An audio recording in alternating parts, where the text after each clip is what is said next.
So let me just introduce two people that you have their bios, but Harry Kope is joining us now on the panel, and Harry is from the Ministry of let me get it right here, Harry, the Provincial Forest Pathology Branch, and from the Ministry of Forest Lands and Natural Resources.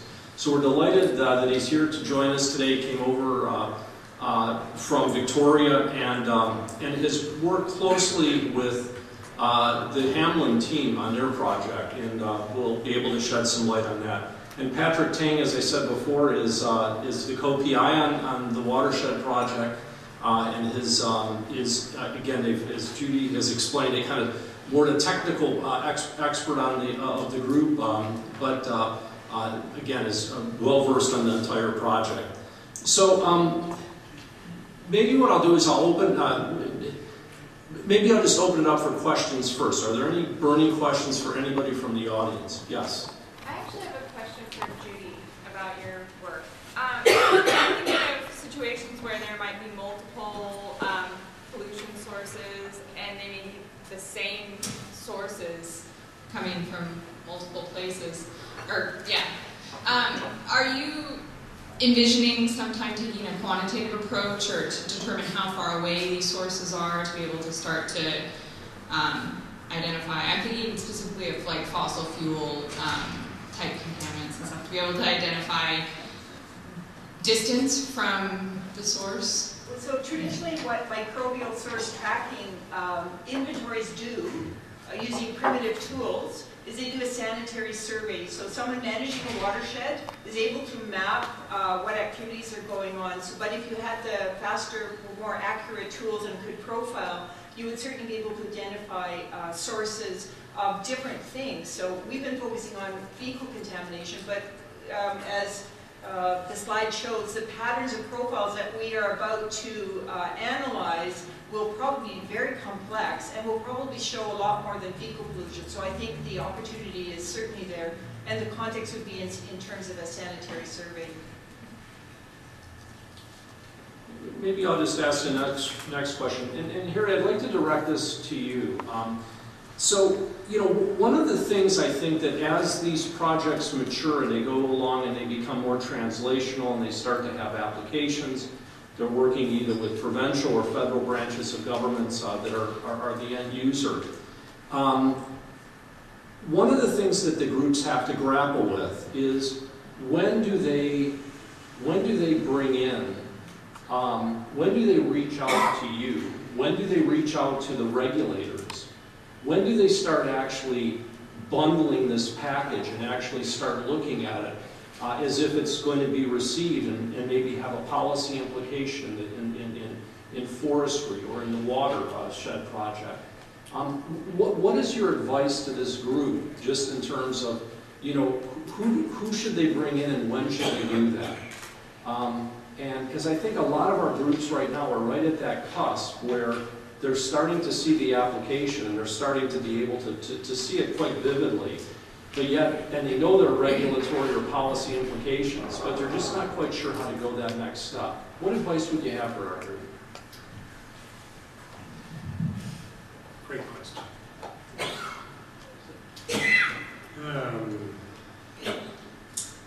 I can think specifically for the Ministry of Forests. There are certain contacts, certain people that need to be contacted. There are certain branches that have a different responsibility for regulation and policy. Depending on the particular issue, there's even branches that would deal with how to guide them to be able to apply what they've created or found and so forth. Same in the case of forest health in this case.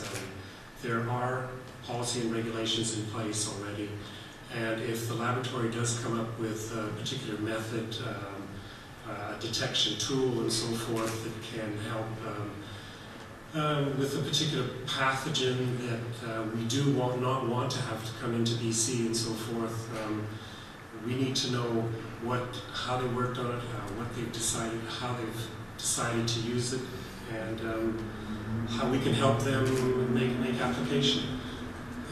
Without specifically naming particular people and so forth, it's really just about communicating with provincial government, understanding what rules and regulations and policies exist already, and just communicate with people. And maybe if I could just ask you, with Richard's project, with the Forest Health Project, do you know how that relationship, how that, it was one of the questions I wanted to ask Richard today, was just how that relationship developed. Was it, did you know one another? Did you, can you just elaborate on it just a little bit if you can? Sure, I can go back. It was in 2006. The provincial government, in my responsibility, is looking after the forest landscape. We don't have, we have a lot of people on the ground within the districts and the regions that get to know their backyards and get to know what kind of problems exist within them. And often they will find a particular problem, and then in some cases they have the expertise to recognize what the problem may be, and it may be an endemic that we've already dealt with, and how it will be dealt with, what kind of impacts. And if it's not quite an exotic, but introduced to something like that, then they need to rely on another set of helping hands, and in that case it would be the Canadian Forest Service. So in 2006, in the Lower Mainland, on a hybrid poplar plantation, there was found to be this particular anomaly, and it was brought up to the Canadian Forest Service, and they have the tools and the expertise to be able to say, well, this is the particular problem you have here. Their responsibility then, as the Canadian government, is to make sure that the province is let know that you guys now have a landscape problem. So, 2006. We heard from them. We said, okay, we'll go out and look at it. We'll get we'll take you with us so that you can explain to us what you see here and what we are seeing on the landscape. Then we need to do some confirmations because it's on hybrids, and we know that there's an industry that works in poplar hybrids, but we also wondered if it could escape from the hybrids and go on to our native population. And that's a particular, there's two concerns for the province. One, there's an industry that works in hybrids, and the other, it gets into the poplar stands that are environmentally sensitive. They're also harvested for fiber and so forth, and that's a forestry issue. They explained to us the problem. We needed to look around then to say, okay, if we're going to monitor for this, if we're going to do a survey, who can help us collect material and then analyze the material? A couple little tangents. One, reading the literature, you find out that it was, as Judith had said, and as Nicolas pointed out too, a lot of the literature used the old techniques of plating things out on Petri plates, and it's very slow and it's kind of inaccurate. I'm saying that cautiously. And it does rely on the person who's employing the techniques to be able to interpret them correctly. And also, when we spoke to people that are in the industry, it's quite interesting because they said that we've seen this problem before, but provided this kind of environment, or provided these kinds of hosts, or provided this, it's not really an issue and so forth. And I think that kind of grayed things for us as well, because we understood the literature to say that this is a problem, and they had some anecdotal interpretations that they felt maybe it's not an issue.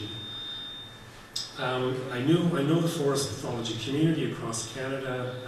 I recognized who would have these kinds of skills to be able to take material and turn it into positives or negatives. Approached Richard, said, here's what we have. Do you have some tools that you can do something much more quickly than the Petri plate route? He felt he could develop something, and over the course of time, that's what it's come to be. So it's interesting because it's really, again, it fits right into our UP program or the GAP program, where you as the end user are really have reached out to the community to find a technology that can help to really address a problem at hand. So it's great. Patrick, maybe if I could ask, just address a question to you, and we'll open it up to the floor again. So you're in the fortunate position to be sitting next to Judy, who is the person who ultimately kind of is the consumer, if you will, for the technology that you're developing. What other groups, though, do you have to reach out to in terms of the technology that you're developing? I mean, what are the additional things that you're going to need to do? I mean, is it simply within the BC CDC that you're going to be able to do all the validation work that's going to be required to be able to allow Judy and whoever else is part of that decision making to actually decide to use that and put it into production? Or do you have to go beyond that? I think that's a great question, Brad. I think we, as a lab that does a lot of testing of water, we can be an early adopter of these tests much more easily than other smaller labs. But we also have a large collaboration across Canada, the Canadian Water Network, where we have other labs that are willing to also adopt this test and do some validation for us in the initial phases of our project, so that we can get to a stage where we can have validated biomarkers that are ready to go to the next stage of either commercialization or to roll out to an even larger group of labs. So definitely there is both our own small group as well as a larger network that we reach out to. Okay. And Judy, maybe if I can ask you just to expand on that. So do you see this as then the resource that you're developing, you see going much beyond BC then? Oh, absolutely. The challenge is worldwide. The opportunity is worldwide. I think that we have an opportunity in this project to start something moving that will actually take us a few years to do, because regulations will take time. And back to Harry's input, I think that very soon, once we have some biomarkers in hand, we'll be reconnecting with the ministry, just in this jurisdiction, that is British Columbia, but there's an opportunity to reconnect across Canada, and then through the US EPA, the United States, and then there's Europe. People are working, but I think we're ahead of the game here, if I could say that. There's still Petri dish worldwide, and so back to what Patrick says, we're starting with Canada as our how would you say it, our beta testers, right, Patrick? But I think the opportunity here is for real change is global. Questions from the floor? Yes? Can I ask one of my high-throughput automation questions again? So what I'm trying to get a sense of the scale, because we're doing qPCR for a sample at the Genome Center. It's nice you do 3 replicates of 96. You do 96, ideally you do a plate at a time. So when somebody's got to do 4 samples, it's not very cost effective because the standards and everything burn through a lot of reagents. Perhaps there's other tools out there, but I was trying to get a handle, like, what level of throughput do you imagine? How many samples, like currently you're in Petri dishes, maybe Judy or Patrick, if you describe, how many Petri dishes are you doing? How far are they traveling? Where do you do them? Would they travel farther to get access to more automation? Did you need to have low-cost disseminated automation to do your sample preps? What about the robots? So, you want me to take a first crack at that, Patrick? Let me say something and jump in. So, you just raised a challenge that's facing the whole laboratory system in British Columbia, centralization versus decentralization. We have a fairly centralized approach. We do 1,000 samples a day just in our laboratory, but we have subcontracted out to 3 other major health authorities, and they do equally large numbers, and that's growing all the time. We tend to centralize because it's robotic, but it's human robotics, and the test itself analytically is very slow. But our major challenge is actually transport. So we're open, I believe I can say this as a team, we're open to whatever format it may take. Like right now, for example, in HIV world, point of care has in remote communities, a lot of people are doing point of care. We're a centralized lab for confirmatory and routine testing. But in some areas, there's other test formats that may actually complement the high throughput, centralized, cheaper focus, right? But Patrick, anything to add? Yeah, I think that's a great point, and I think there's no one solution for any one problem. Like, certain things need to be centralized, certain things should be decentralized. So there's definitely a point to be made that there should be point of care or point of need testing for water quality as well too. But the technology isn't quite there yet, where we can have automated samplers that are in every stream or every watershed that continuously sample the water for the quality.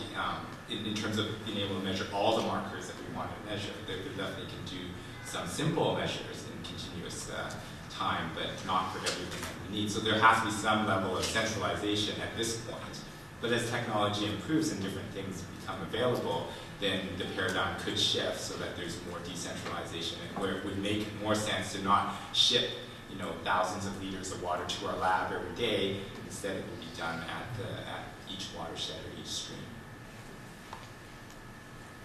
Questions from the floor? Yes, Rachel. Can you hear? Mike is coming. Thank you. Thanks. So you've each, I guess we've touched on a couple aspects of implementations of the infrastructure, you know, where the testing is done, the regulations, the need to get the tests in the regulation. Do you see, any of you, a need for education of the people interpreting the tests or performing them? Or are they going to be so simple, just, you know, is there a need for more education for those people?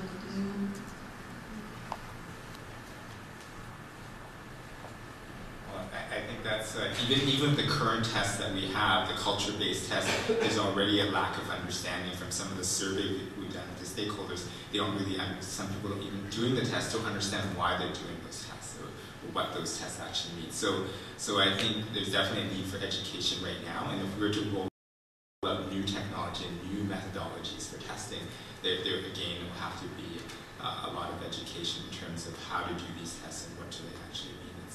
It's a big gap in terms of for us to be able to introduce these new technologies. Something we have to address is education. And if I could add to that, I think the education is actually communication, and it's even upstream of the analytical, which we tend to do naturally. I think it's what Patrick was touching on, and maybe Harry could mention is I think we need to engage in terms of communication / education of the clients. Somebody said we don't care so much about the test, just solve our problems. And I think if they understood the changes and the improvements that the newer approaches could offer, I think there would be better partnerships developed. So I think it's education communications upstream is a suggestion. Can I just ask the panel, so here you are, you know, roughly just a bit short of a year and a half into these projects, and have, you know, very impressive results that are coming forth from these projects. If you look at this, you know, again, it's the same question that Cindy very astutely asked in the last session. As funders, now putting our funders hat on, are we in fact well aligned at the back end of this project? When you get to the end of this project, do you have a runway of development that you're going to be able to continue to do, to take the discoveries that you've made and actually be able to get those so that, Judy, you can approve them for use in the lab, or Harry, that you're going to actually be interested in consuming that and actually using those products, again, as part of your the program that you're running for the province? So can you just comment on that? And then specifically, I'd really be interested in your suggestions for things that we can do as a genomics kind of enterprise in Canada or provincially for you. Because I think that kind of this midterm right now is a really important time to be thinking about this. Could I start off to say that it's the most frequently discussed, apart from the result from the day-to-day activity of all the teams, that question is the fundamental common question amongst us, because we're thinking ahead already. We know that we are going to produce improvements based on our biomarkers. We know that we're going to roll this out across Canada, as Patrick said, with the Canadian Water Network, because we're a fantastic NCE-funded network. But what's beyond that and bigger than that? The opportunity is bigger. So how do we sustain this beautiful team that's going, that's moving, that's producing things beyond the next piece, which is relatively going to be almost in a year and a half? So I think the discussions that you precipitated today are our hope to re-engage and to say, help us move forward and to think forward, and where do we go and how do we do that? The other thing I could say is that we're already, because of the funding that's happened and the communications that have gone on, is we've leveraged other clients to, like First Nations, are thinking about groundwater, and that's an opportunity that's come forward too. So how do we organize that? That might be a second thing. Other people? answer to that. He may be. I think that it hinges a little to what Rachel had brought up and ties in what was brought up here as well.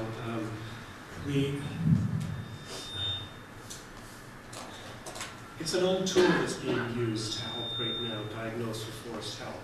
I mean, it's forestry after all, it's not human health and so forth. So there's a certain criticalness I like to think about it, but being realistic, I mean, it is just forestry.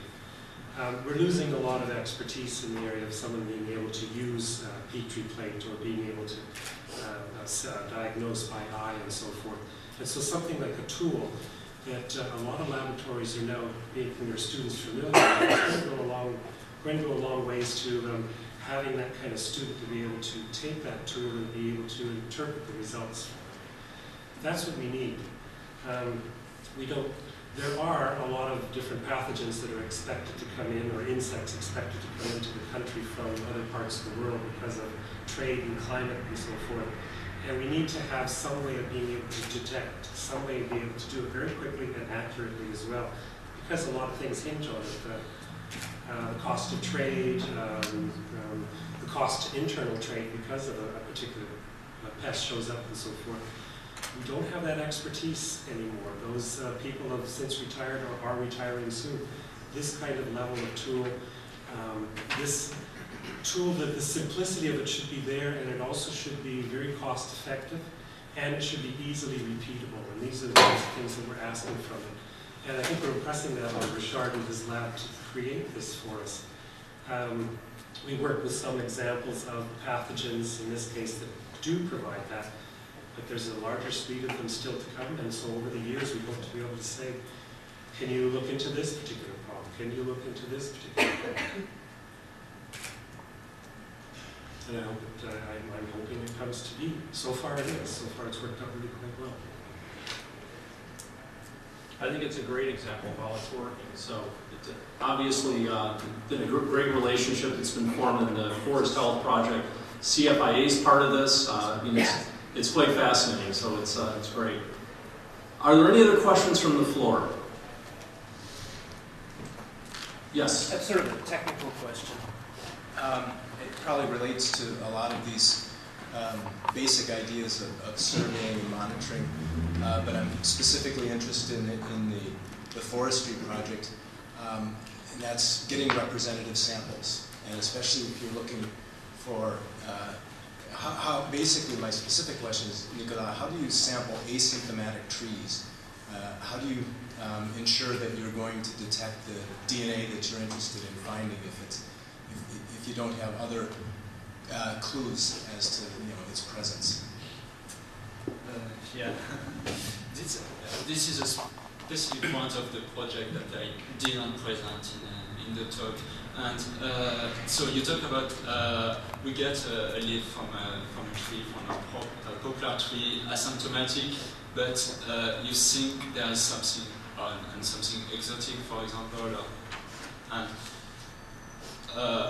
we also plan to develop some assay specifically to answer to that, to detect what is undetectable, and so we plan to. We are developing some assay based on genes which are fungal group specific or genus specific to target these unknown, invisible pathogens. Does it answer to the question? Partly, yes. Partly.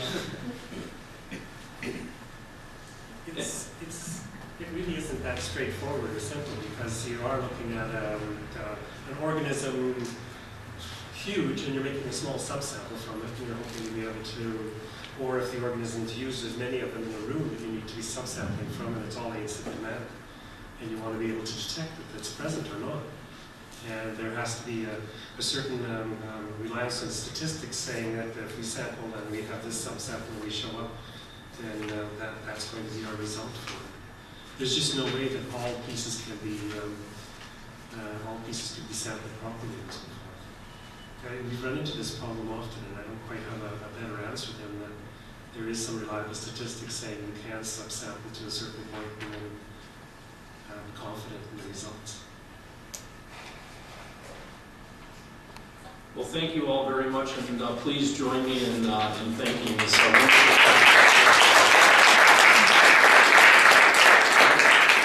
I have a little thank you for each one of you. Nicolas, you did a wonderful job. Thank you very much. Judy, thank you very much. Thank you. Patrick.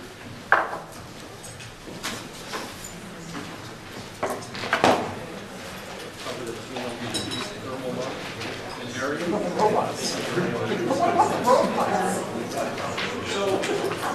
So before you all sneak out, I mean, you can all stay right there if you like. I just have a couple closing remarks that I'd like to make.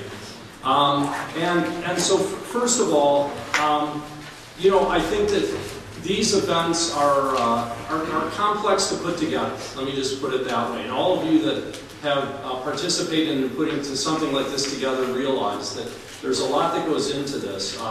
And I'm the figurehead up here speaking for a lot of people that have done the heavy lifting. So I'd just like to go through that list of people. Sally Greenwood, Julia White, Sheila Driscoll, Cease McNaught, Catherine Moncur, Allison Dundoff, Mohammed, Ellie, Ori, Ashley, Agnes, Aniko, Mary, and Catherine Jarvis all have put a lot of time and effort into this. And we really just thank all of you for, I think it's been a great success, and thank you all very much for your time and effort. I'd also like to just extend a special thanks to Cindy Bell for making the trip out. We have a great relationship with Genome Canada. We really are a national enterprise, and we're a key piece of that for the province of BC, and we appreciate you coming out, Cindy. Thank you. I'd like to also just thank all the speakers. I mean, I think everybody's done a great job. Everybody's stuck to the time limits, has, covered the materials that we wanted them to cover. Nicolas, thank you very much for stepping in for Richard. It's going to be a toss-up who we invite next time. But thank you very, very much. So, to all the speakers. And lastly, I'd just like to thank all of you. You know, this is a great genomics community that we have in BC, and we have in Canada. And I think that, in large part, I think that this is part of what this Genome Canada and the Centre concept has really done for Canada, which distinguishes us from the rest of, I think, for that matter, the rest of the world, really. I think we're unique, where we can bring together people that are looking at plants, or looking at water, or looking at humans, or looking at microbiomes. I mean, and everybody comes together around this common theme that unites us, which is the genomics of it. And I think it's great. So I just thank all of you. And again, I think what we really tried to do today is to extend a bit of an olive branch and to say, if there are things that are confronting you as you go down this pathway, to move your discoveries along, we want to be an active participant in that. Genome Canada wants to be an active participant in that. And we really want to discuss with you those opportunities to help you maximize the impacts that you can potentially have with the work that you're doing. So again, special thanks to all of you for making this possible.